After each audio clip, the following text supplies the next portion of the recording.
현대 사회에 사는 우리는 오랜 시간 앉아서 생활하고 스마트폰을 사용하는 등 척추에 부담을 주는 생활을 이어가고 있습니다. 그 결과 허리 통증과 목의 불편함으로 고통받는 사람들이 늘어나고 있습니다. 이리 앉아있다가 일어서면은 허리를 못 펴고 콕 넘어지는 그런 기분이고 못 견딜 그 정도의 통증. 이제 다리 찍어내리고 막 힘이 없고 빠지고 조금 가다가 또 앉아야 되고 조금 가다가 안 되고. 척추는 온몸의 균형을 지탱하는 중요한 구조로 우리 몸의 중심이자 건강의 기둥입니다. 척추에 문제가 생기면 다양한 통증과 질환으로 이어질 뿐만 아니라 일상생활에 큰 불편을 초래하게 되는데요. 오늘은 이상우 원장과 함께 척추 질환과 그 치료법에 대해 자세히 알아보도록 하겠습니다.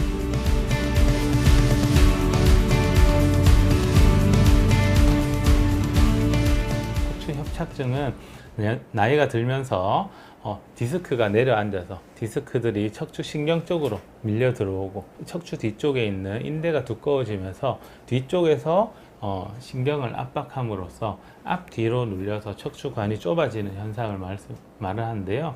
척추관 협착증의 증상으로는 허리 통증과 더불어서 이제 걸어 다닐 때 찌릿한 신경통과 땡기는 증상의 신경통이 이제 발생을 하는 것들이 주 증상이고요.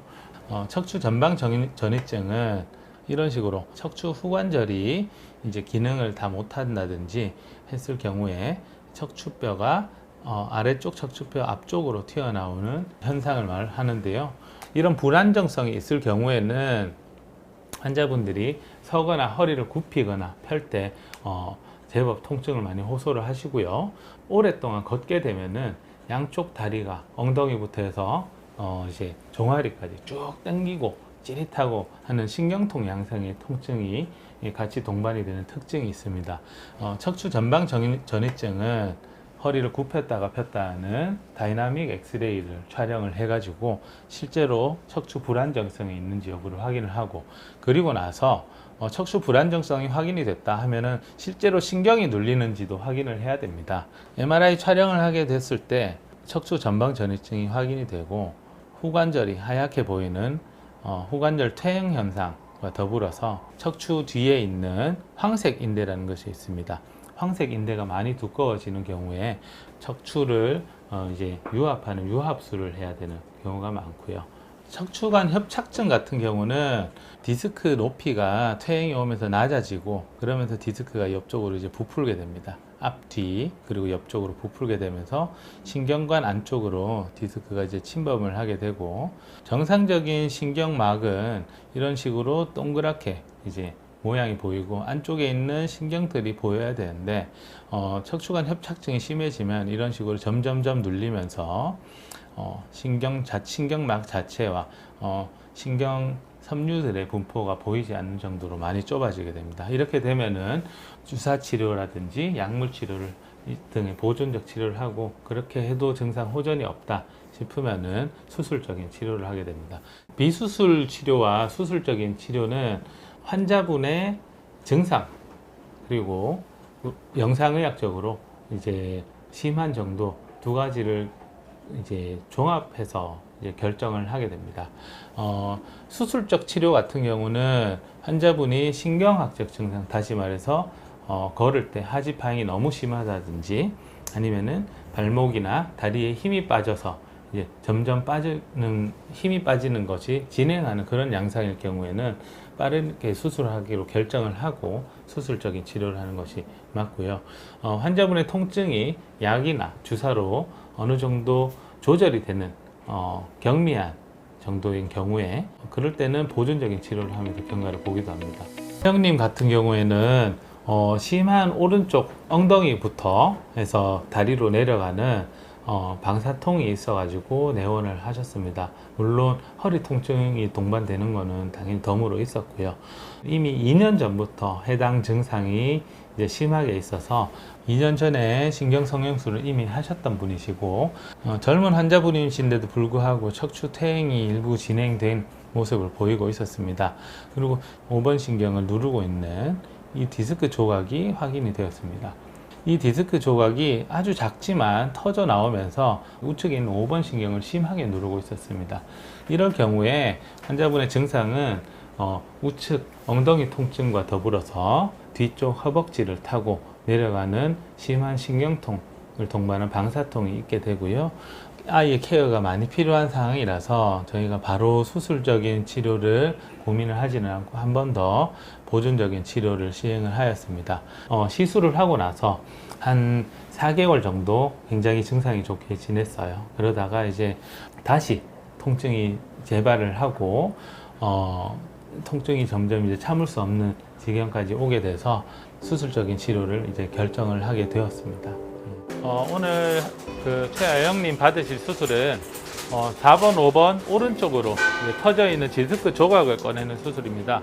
이제 양방향 척추 내시경을 통해서 접근할 겁니다.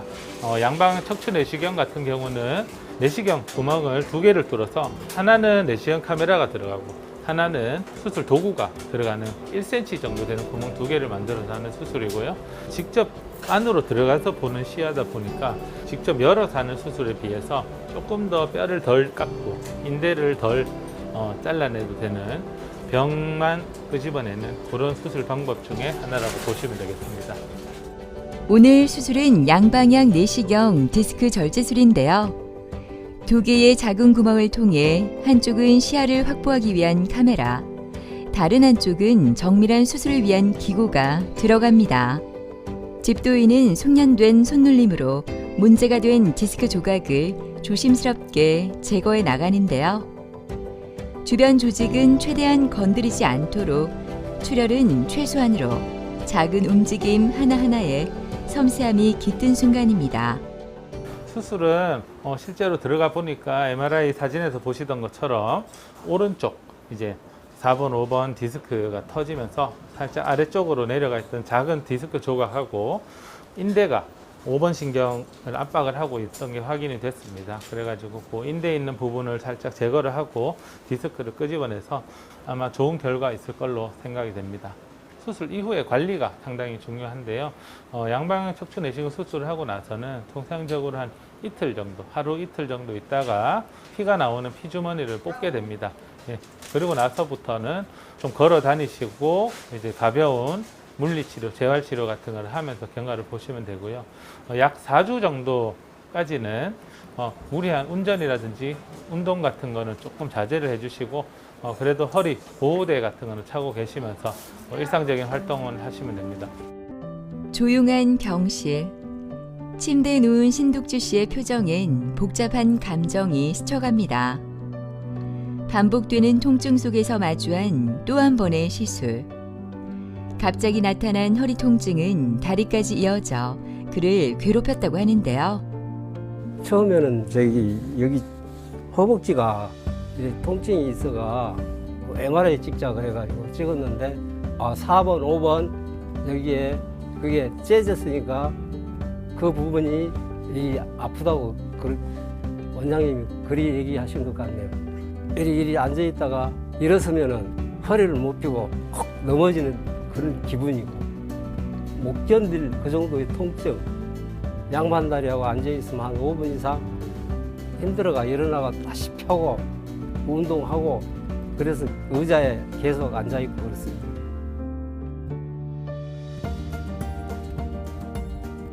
네, 신득준님 안녕하세요. 네, 안녕하세요. 어제 잘 주무셨어요? 예. 네네. 너무 긴장하지 마시고요. 예. 예, 오늘 이따가 내려가서 꼬리뼈 주사 맞아 보셨잖아요. 예. 그 경로를 해가지고 저희가 이제 관을 넣어서 4번, 5번에 지금 허리 아픈 쪽에 저희가 시술을 하고 5번, 6번에 오른쪽 다리 저린 거 그거 시술 같이 조금 해서 하도록 할게요. 예, 시간 얼마 안 걸리니까 너무 걱정하지 마시고요. 예. 밑에서 이따가 시술할 때 또 뵙도록 할게요. 예. 예, 신득주 환자분 같은 경우는 이제 65세 남성으로 이제 허리 통증하고 오른쪽 다리로 이제 허벅지 가측으로 내려가는 신경통이 있어서 이제 찾아오셨고요. 4번, 5번 디스크와 5번 꼬리뼈 1번 디스크에 퇴행이 많이 진행돼서 섬유륜이 파열이 된 그런 사진이 확인이 됩니다. 물론 이제 5번, 6번에서도 이제 우측으로 섬유륜이 같이 파열이 되어 있는 사진이 확인됩니다. 섬유륜이 파열이 되면 가장 먼저 나타날 수 있는 증상이 요통입니다. 그리고 다리에 통증이 있다고 하셨어요. 예, 그런 경우는 우측으로 디스크 일부가 조금 커졌습니다. 부풀어 올라 있고 이쪽에 섬유륜 파열이 있고 그 섬유륜 파열 쪽으로 이제 잡아주는 힘이 약하다 보니까 수액이 밀고 나와 있습니다. 그렇다 보면은 오른쪽 나가는 5번 신경이 여기서 이제 눌리게 되면서 오른쪽 가측으로 타고 내려가는 신경통 증상이 같이 발생을 하는 것입니다. 환자분 증상과 영상의학적 소견을 고려하였을 때 가장 알맞은 치료 같은 경우에는 보존적인 치료, 그 중에서도 두 군데를 동시에 저희가 타겟을 해서 치료를 할 수 있는 신경성형술로 치료를 하기로 결정을 하였습니다. 신경성형술의 개념 자체가 굉장히 좀 오래된 20-30년 정도 이제 된 개념이고 그 안에서 저희가 발전하는 것들은 기구의 발전입니다. 예전 같은 경우는 굉장히 얇은 관을 이제 사용을 했다면은 요즘은 여기 있는 이제 볼펜 심 정도 되는 굵기에 되는 관을 이제 꼬리뼈 쪽으로 꽂아서 1.7mm 정도 되는 두께의 관을 이제 허리 쪽으로 올리고 그리고 좌우로 움직일 수 있는 조정을 할 수가 있습니다. 그래서 조금 더 이제 용이하게 환자분의 우측 증상이 주 증상이면은 우측으로 저희가 카테터라는 그 관을 꺾어서 시술을 조금 더 정확하게 할 수 있고 그런 장점이 있습니다. 시술을 앞두고 혈압을 마지막으로 점검합니다. 천천히 숨을 고르고 있는 득주 씨. 오늘의 시술이 그 힘들었던 시간과 이별하는 첫걸음이 되길 바랍니다. 네, 자 이제 시작할게요. 자, 이제 마취 주사 들어가요. 신경 성형술은 특수한 카테터를 꼬리뼈 쪽으로 삽입해 염증과 유착을 풀어주는 치료인데요. 요추 4, 5번 그리고 요추 5번에서 천추 1번 사이 득주 씨의 통증이 시작된 자리입니다. 신경 앞쪽 타고 지금 잘 올라가고 있어요. 조금 자극이 될 수 있습니다. 이제 5번, 6번에 오른쪽에 아픈 쪽으로 들어갔어요. 이제 유착 방지제 들어갑니다. 이거는 유착을 녹여주는 약이고요. 약 잘 퍼지고 있습니다. 영상 장비를 보며 정확하게 병변 부위를 찾아 들어가고 약물을 주입해 신경 주변을 부드럽게 정리하는데요. 짧은 시간이지만 통증에서 벗어나기 위한 중요한 시간이 흐르고 있습니다. 네, 시술 결과는 아주 잘 됐습니다. 시술 장면을 먼저 조금 보여드리자면 이렇게 꼬리뼈를 통해서 굵은 바늘을 하나 넣고요. 여기 관이 디스크가 찢어져서 요통을 유발하는 부분까지 잘 올라간 것을 확인할 수가 있습니다. 약을 뿌리고 나서는 이제 허리가 안 아프다라고 이제 말씀을 하셨습니다. 그 이후에 바로 환자분 오른쪽 다리 통증까지 잡고 방금 환자분이 이제 퇴실을 하셨고요. 앞으로 1시간 정도 이제 누워서 휴식을 취하시고요. 이후부터는 보행을 하셔도 되고 시술하고 한 하루 이틀 정도는 그래도 허리를 쓰는 일을 조금 자제를 하시면서 앞으로는 허리 관리를 조금 더 잘 하면서 그렇게 지내시면은 한동안 저를 볼 일은 없을 거라고 생각이 됩니다. 차이가 많이 있습니다. 왼쪽은 마음대로 했었거든요. 근데 오른쪽은 이 이불들이 못 올렸어요. 근데 지금은 이제 다 올라가잖아요. 저린 것도 없어지고 통증은 거의 없다고 봐야지. 척추관 협착증으로 많은 치료를 받았던 조영숙 어머니는 요즘 살 것 같습니다. 작년부터 허리 통증이 너무나 심해 3분도 걸을 수가 없었다고 하는데요. 일상생활이 힘들어지자 모든 것이 다 싫어졌다고 합니다. 작년 초부터 되게 심하게 이제 다리 찍어내리고 막 힘이 없고 빠지고 조금 가다가 또 앉아야 되고 조금 가다가 안 되고 걸어가다가 탁 넘어진다 이거. 여기 다리 힘이 없어, 감각이 없어가지고. 그게 제일 힘들었지.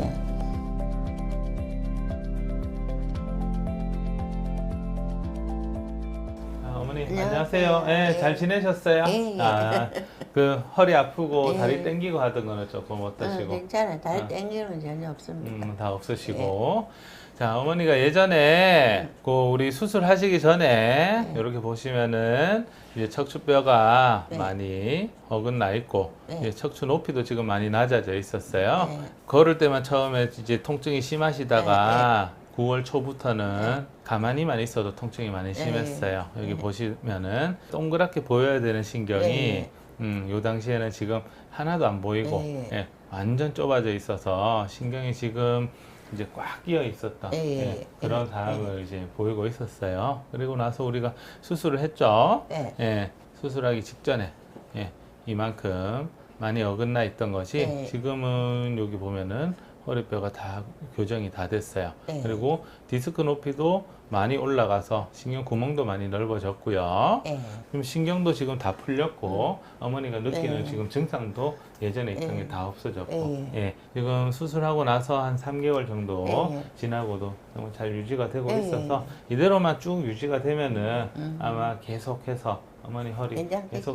계속 건강하게 유지가 잘 되실 거예요. 네. 그래서 어머니가 이렇게 건강하게 잘 외를 잘 네. 다니고 계셔서 네. 정말 좋습니다. 네. 예, 예. 오늘도 이제 고주파 치료하고 이제 도수 치료를 마무리를 하면서 한 2주 정도 있다가 네. 다시 한번 더 엑스레이 보고 경과를 한번 더 보도록 하겠습니다. 예. 네, 네, 고생하셨어요. 네, 알겠습니다. 조영숙님 같은 경우에는 2023년 말경부터 해가지고 이제 허리 통증 그리고 걸을 때 다리 쪽으로 내려가는 방사통이 있으셨습니다. 한의원 다니고 하면서 침 치료도 받으시고 일반 통증의학과 다니면서 주사 치료도 몇 번 받으셨던 분이십니다. 초반에는 증상이 조금씩 이제 괜찮아지고 이제 견딜만해지시다가 점점점 병이 진행을 하면서 보존적 치료로는 이제 감당이 어려운 정도로 이제 심해졌던 그런 환자분이시고요. MRI 상에서 4번, 5번에 디스크가 많이 닳아서 높이가 낮아져 있는 것이 확인이 되었고요. 전방 전이증이 심하게 확인이 되었습니다. 더불어서 척추 협착증까지 굉장히 심하게 동반이 되어 있었던 상태로 환자분의 전체적인 상태와 종합적인 걸 고려를 하였을 때 복부 옆구리를 통해서 들어가는 이제 사측방 요추 유합술을 시행을 하는 것이 가장 좋겠다라고 생각이 되어서 시행을 하였고요. 유합술을 시행한 이후에 이어서 바로 양방향 내시경을 통해서 신경을 풀어주는 감압술을 시행을 하였습니다. 그 결과 보이지 않던 신경 가닥과 신경막이 모두 다 보이게 되는 정도로 굉장히 감압이 굉장히 잘 되었고, 요추 유합술 같은 경우에는 유합이 잘 되었고 나사못도 굉장히 잘 들어가 있고 엑스레이상 굉장히 낮아져 있고 전방 전이가 굉장히 심하던 것이 모두 교정이 되어서 굉장히 수술이 잘 된 케이스라고 할 수가 있겠습니다. 척추관 협착증의 대표적인 증상은 허리 통증, 소위 말하는 요통하고 방사통입니다. 방사통이라는 것은 척추에서부터 시작되는 신경이 눌림으로써 여기서 발생하는 통증이 다리까지 타고 내려가는 것을 의미를 합니다. 디스크 탈출증과 좀 구분이 되는 특징 중에 하나는, 디스크 탈출증 같은 경우는 갑작스럽게 극심한 요통하고 이제 한쪽으로 방사되는 방사통이 보통은 이제 많고요. 협착증 같은 경우는 조금 서서히 진행되는 양상을 보일 수 있다라고 생각을 하면 되겠습니다. 수술 후 회복 중인 조영숙 어머니는 오늘 고주파 치료를 받습니다. 고주파 에너지가 근육과 신경을 부드럽게 자극해 혈류를 개선하고 통증을 완화하는 데 도움을 준다고 하는데요. 3분 걷는 것도 힘들었던 몸이 이제는 조금씩 움직임을 되찾고 있습니다. 모든 병에 대해서 이제 수술적인 치료를 받은 경우에 수술이 끝이 아닙니다. 척추 스트레칭, 운동이라든지 스트레칭, 그리고 물리치료, 재활치료, 그리고 바른 자세, 이런 것들을 통해서 수술해 놓은 부분이 안정적으로 정상화되는 자리를 잡을 수 있도록 도와주는 게 바로 수술 후 관리입니다. 그래서 의사가 해줄 수 있는 거는 아픈 통증을 줄여주는 시술이라든지 수술이라든지 하는 것이고, 나머지 수술 이후의 관리와 일상생활을 통해서의 척추 관리는 이제 환자분과 보호자분이 합심을 해서 같이 이겨나가야 됩니다. 그래서 척추 수술만큼이나 중요한 것이 척추 수술 후 관리가 되겠다, 이렇게 말씀을 드릴 수 있겠습니다. 영 이제 뭐 다리 이거 아무 짓 안 하고 찌도 안 나고 땡기지도 안 하고 힘도 빠지지도 안 하고. 예. 원래 제가 식당을 했거든요. 근데 이제는 식당을 못 할 것 같고 뭐 조금이라도 뭐 다니면서 벌어먹는 거 해야지. 집에 있으면 안 돼. 이제 고령화 사회로 가면서 척추 질환의 인구도 많이 늘어나고 있습니다. 특히 이제 60대, 70대로 이제 넘어가시면서 척추 질환이 굉장히 많이 요즘에 대두가 되고 있고, 많은 환자분들의 관심사가 되었습니다. 척추 질환의 첫 번째 가장 중요한 것은 이제 정확한 진단이 되겠습니다. 정확한 진단과 환자분의 증상에 맞춰서 어떤 치료 계획을 수립을 할 것이 그 다음이 되겠고요. 수립된 치료 계획대로 이제 잘 치료가 이루어진 이후에 마지막으로 어떻게 관리를 해 나가느냐, 어떻게 추적 관찰을 해 가느냐, 이제 가장 중요하겠습니다.